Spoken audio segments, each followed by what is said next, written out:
백내장 수술은 병원에서 수술을 받는 것보다 수술 이후의 관리가 더 중요하다는 얘기를 혹시 들어보셨나요? 실제로 진료 현장에서 경험을 하다 보면 백내장 수술의 50%는 제가 하지만 나머지 50%는 환자분께서 집에서 관리하는 것으로 수술이 완성된다라는 느낌을 받을 때가 많습니다. 수술은 잘 되었다고 하더라도 수술 후에 관리가 부족하거나 안약을 잘 못 쓰시거나 이렇게 됐을 때에는 눈에 염증이나 감염 같은 게 생기면서 수술 후에 최종 시력이 좀 낮아지기도 하고 수술 후에 회복 기간이 오래 걸리는 경우도 생기는데요. 오늘은 제가 실제 진료 현장에서 보고 느꼈던 것을 바탕으로 백내장 수술하신 분들이 수술 이후에 어떻게 관리하시면 시력을 좋게 오랫동안 유지하실 수 있을지 한번 현실적인 조언을 드려보도록 하겠습니다. 눈을 세게 비비지 않는 것은 백내장 수술 이후에 병원에서 많이들 안내 받으시는 내용인데요. 수술 이후에 눈을 세게 비비지 않는 것은 매우 중요합니다. 요즘 이제 현대 백내장 수술 기술은 대부분 수술 이후에 환자분의 눈 상태에 따라서 좀 달라질 수 있지만 무봉합 백내장 수술을 많이 합니다. 수술 이후에 다른 부위를 수술한 것처럼 피부를 꿰매거나 수술 상처를 꿰매는 게 아니라 봉합을 하지 않더라도 눈에 자연스러운 안압으로 창상을 좀 눌러주면서 창상의 누출을 막아주는 무봉합 수술을 하는 경우가 많은데, 이제 무봉합 수술은 수술 이후에 난시를 유발하거나 이물감이 없는 장점이 있는 반면에 수술 직후에 눈을 세게 비비거나 누르는 경우에는 창상이 벌어지는 위험도 같이 존재한다고 볼 수 있습니다. 창상이 벌어지게 되면 눈 주변에 있는 오염물질들이 눈 속으로 들어가서 염증이나 감염을 일으키기도 하고 심할 경우에는 안내염이라고 하는 심각한 감염 질환을 일으키기도 하기 때문에 수술 이후에는 절대 눈을 비비시거나 만지시지 않는 것이 좋겠고, 혹시나 내가 잠을 자는 사이에 눈을 비비거나 만질까 봐 걱정이 되신다라고 하시는 분들을 위해 보통 병원에서는 눈을 보호할 수 있는 플라스틱 안대를 드리는 경우가 많습니다. 그래서 플라스틱 안대를 보통 1주에서 2주 정도 착용하고 주무시라고 권유드리고 있습니다. 눈에 물이 들어가게 되면 그냥 물만 들어가는 게 아니라 물 속에 있는 세균이 같이 따라 들어가기도 하고 또 곰팡이균이 같이 따라 들어가기도 합니다. 그러면 우리 눈에는 안내염이라는 병이 생길 수 있는데요. 우리 눈은 매우 특수하게 몸의 다른 부분과 달리 면역력이 분리되어 있기 때문에 한번 감염이 생기면 치료하기가 굉장히 어렵고 고생하는 경우가 많습니다. 그리고 여러 번의 그런 치료를 받더라도 치료 이후에 시력이 많이 떨어지는 경우가 생길 수 있기 때문에 절대 수술 이후에는 물이 들어가지 않도록 주의하시라는 말씀을 많이 들으실 거고요. 그렇기 때문에 보통 백내장 수술 이후에는 일주일 정도 세수나 머리 감는 걸 하지 마시고 눈에 물이 들어가지 않도록 물티슈 같은 걸로 얼굴을 닦으시거나 단골 미용실에 가셔서 뒤로 누운 채 이렇게 머리를 감으시라, 이런 안내를 보통 드리고 있습니다.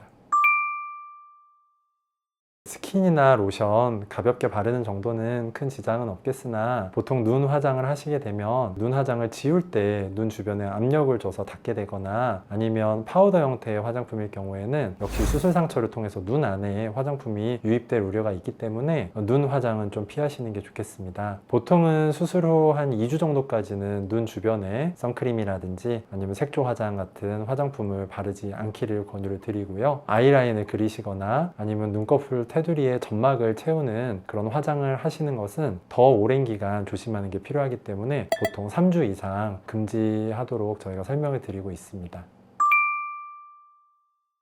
가벼운 걷기 운동 같은 경우는 수술 직후부터도 가능합니다. 수술 다음 날부터 안대를 떼고 나면 가벼운 걷기 운동 시작하실 수 있고요. 가벼운 조깅이나 간단한 웨이트 트레이닝, 헬스 같은 운동은 수술 후 1주 후부터 시작하실 수 있겠습니다. 하지만 이제 수영 같은 경우는 특수한 상황인데 수경을 착용해야 되기 때문에 또 수경을 착용하게 되면 눈에 음압이 걸리면서 창상이 벌어지거나 눈 안에 안구 방수가 유출될 수 있는 위험이 있기 때문에 한 4주 정도는 조심하시는 게 좋고요. 요즘 골프들 많이 하시는데 골프 같은 경우는 고개가 휙 돌아가는 그런 회전 운동이 포함되어 있는 운동이기 때문에 각별한 주의가 필요하겠고요. 일단 간단하게 연습장에서 간단한 퍼팅이나 어프로치 샷 같은 정도의 골프 스윙은 수술 후 1주부터 연습장에서 하실 수 있지만 고개가 휙 돌아갈 수 있는 드라이버 샷이라든지 아니면 라운딩을 나가시는 것은 보통 한 수술 3주 이후부터 조심스럽게 시작하시라고 안내드리고 있습니다.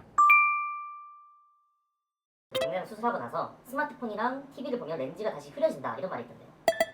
실제로는 렌즈가 흐려지지는 않고요. 렌즈는 이제 우리 눈 속에 들어가면 눈 안에 안전하게 들어가 있는 거기 때문에 외부의 자극이라든지 어떤 행동 때문에 특별히 렌즈가 더 흐려지거나 그럴 위험은 거의 없다고 보셔도 됩니다. 그렇지만 이제 스마트폰을 보시거나 눈을 많이 썼을 때 그렇게 흐려지는 그런 증상을 느끼시는 경우가 많기 때문에 또 그런 속설이 퍼지게 되는데요. 일단 그것은 수술 이후에 생기는 안구 건조증과 관련이 깊겠습니다. 스마트폰을 보시거나 전자기기 같은 것들을 집중해서 보시게 되면 나도 모르게 눈을 깜빡이는 횟수가 줄어들게 되고, 그러면은 백내장 수술 이후에 안 그래도 눈이 많이 건조해지는데 그런 눈을 많이 쓰는 활동을 하시면 건조증이 더 심해지게 되고, 건조증의 대표적인 증상이 눈이 건조하고 뻑뻑한 것뿐만 아니라 사물을 흐리게 보이는 데에도 영향을 미치기 때문에 아마 그런 믿음이 생겨난 것 같습니다. 밝은 빛을 보면 시력이 다시 나빠진다. 실제로 아주 강한 빛을 보면 눈이 손상을 받을 수 있습니다. 그래서 저희가 수술장에서 사용하는 그런 강한 현미경 불빛 같은 것을 보면 실제로 이제 망막이라든지 시신경에 손상이 생기는 경우도 드물지만 있을 수 있지만, 우리가 일상생활에서 보는 빛 정도의 밝기는 망막이라든지 시신경 그리고 시력에 영향을 미치기는 어렵다고 볼 수 있습니다. 그래서 그런 걱정은 하지 않으셔도 될 것 같습니다. 비행기를 타면 안압이 올라가서 비행기 타면 안 된다. 망막 수술 이후에 눈에 가스 성분의 충전물을 채운 상태에서는 이제 비행기를 타고 높은 고도로 올라가면 주변의 기압이 떨어지면서 가스가 팽창을 하면서 안압이 오르는 경우가 물론 있을 수 있습니다. 그래서 망막 수술 이후에는 가스가 다 빠질 때까지는 비행기를 타지 마시도록 그렇게 안내를 드리는데요. 백내장 수술은 그것과는 상관이 없기 때문에 크게 걱정은 안 하셔도 되겠습니다. 물론 백내장 수술 이후에도 전방에 공기를 채우고 나오는 경우가 있을 수 있는데, 그런 경우는 정말 아주 특수한 경우이기 때문에 일반적으로는 의사에게 따로 설명을 들은 바가 없다고 하시면은 비행기 여행을 하시는 것은 굳이 그렇게 피하실 필요는 없겠습니다. 백내장 수술하고 술을 마시면 재발한다. 백내장은 사실 재발하는 병은 아닙니다. 혼탁해진 수정체를 한번 제거하고 나면 백내장은 영구적으로 사라지는 것이고, 깨끗한 인공수정체로 대체가 되었기 때문에 음주를 하신다고 해서 백내장이 다시 생기거나 하는 일은 없는데요. 그렇지만 이제 수술 이후에 짧게는 한 달, 길게는 한 3달 정도까지도 눈 속의 염증은 심해졌다 좋아졌다를 반복할 수 있습니다. 그런데 이제 술을 드시는 거는 우리 몸에 대표적으로 염증을 좀 조장할 수 있는 그런 행동이기 때문에 술을 마신 이후에 백내장이 다시 생긴 것은 아니지만 눈 속의 염증이 다시 악화되는 경우는 분명히 있을 수 있고, 그럴 때에는 백내장이 다시 생긴 것처럼 좀 흐려 보이고 눈이 부시고 하는 불편감은 생길 수 있겠습니다. 그렇기 때문에 백내장이 다시 생기는 건 아니지만 수술 이후에 짧게는 한 달, 길게는 한 3달 정도까지는 금주를 하시는 것이 좋습니다. 일단 안약을 잘 점안하시는 것이 가장 중요하겠습니다. 백내장 수술 이후에는 짧게는 한 달, 그리고 길게는 한 2달 정도까지 안약을 사용하게 되고, 적게는 하루에 2번, 많게는 하루에 4번 정도 이렇게 안약을 쓰게 됩니다. 백내장 수술 이후에 먹는 약은 없나요? 라고 말씀하시는 분들 많이 계시는데, 실제로 우리 눈에 어떤 약물의 성분을 전달하기 위해서는 입으로 먹는 약보다 안약이 상당히 효과적입니다. 그래서 수술 이후에는 2가지 내지는 3가지 안약을 병원에서 의사의 지시에 맞게 점안하시는 것이 가장 중요하겠고요. 그리고 또 한 가지 중요한 것은 검진입니다. 요즘 저희가 이제 백내장 수술하면서 많이 느끼는 점은 한 달이나 2달 정도 이렇게 관리를 잘 하셔서 염증이 좋아지신 이후에 약을 다 끊고 나서 또 한 달이나 2달이 지났는데 드물게 다시 염증이 재발하시는 분들이 종종 계시거든요. 근데 이런 분들은 정말 완전히 깨끗해지셨다가 다시 염증이 생기는 거기 때문에 저희가 병원에서 말씀드리는 정기검진을 통하지 않고서는 도저히 발견할 수 없는 그런 염증입니다. 그렇기 때문에 백내장 수술 이후에는 정기적으로 주치의 선생님을 만나시고 계속 관리를 받으시는 것이 가장 중요하겠습니다.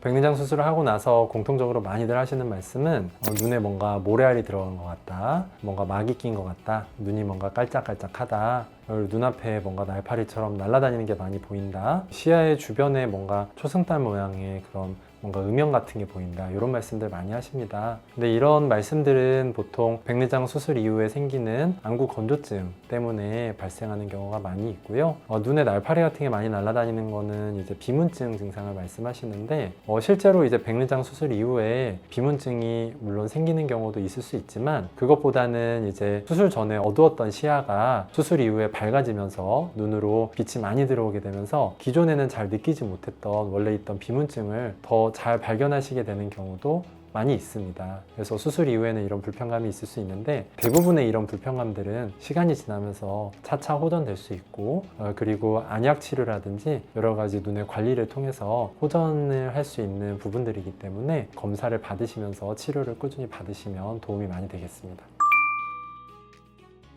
한번 맑아졌던 눈이 다시 흐리게 보이게 된다고 하면은 그럴 때는 병원에 꼭 오셔야겠습니다. 좋아졌던 염증이 갑자기 안 좋아지면서 각막 부종이 생기면서 그런 일이 생길 수가 있고요. 수술 이후에 안압 관리가 잘 안 되시면서 속이 좀 메스껍다든지 머리가 아프다든지 구역 구토감을 느낀다든지 하는 안압이 올라가 있는 증상, 안압 상승의 증상을 느끼시는 경우가 있을 수 있겠고 아주 드물지만 시야 주변부가 뭔가 커튼 치듯이 가려 보인다든지 주변부부터 시야 손상이 생긴다든지 아니면 눈앞에 날파리처럼 이렇게 뭔가 날아다니는 그런 비문증이 갑자기 하루아침에 수백 개 이상 생겼다든지 이런 것들은 주변부 망막이 찢어졌거나 아니면 망막 박리가 생겼을 수도 있는 그런 상황이기 때문에 그럴 때는 지체하지 마시고 수술받았던 병원을 꼭 찾아오셔야겠습니다. 백내장 수술은 대부분의 사람들이 받으시는 수술이기 때문에 어떤 분들에게는 생애 처음 받는 수술인 경우도 많습니다. 하지만 의사의 지시에 잘 따르시고 각자 주치의 선생님의 치료에 믿음을 가지시고 잘 따라와 주신다면 충분히 안전하게 시행될 수 있는 수술이고요. 그리고 수술 이후에 환자분들께서 더 관심을 가지고 관리까지 잘 해주신다면 정말 100% 성공적인 그런 백내장 수술 후 회복이 될 수 있으니 백내장에 대해서 너무 걱정하지 않으셔도 될 것 같습니다.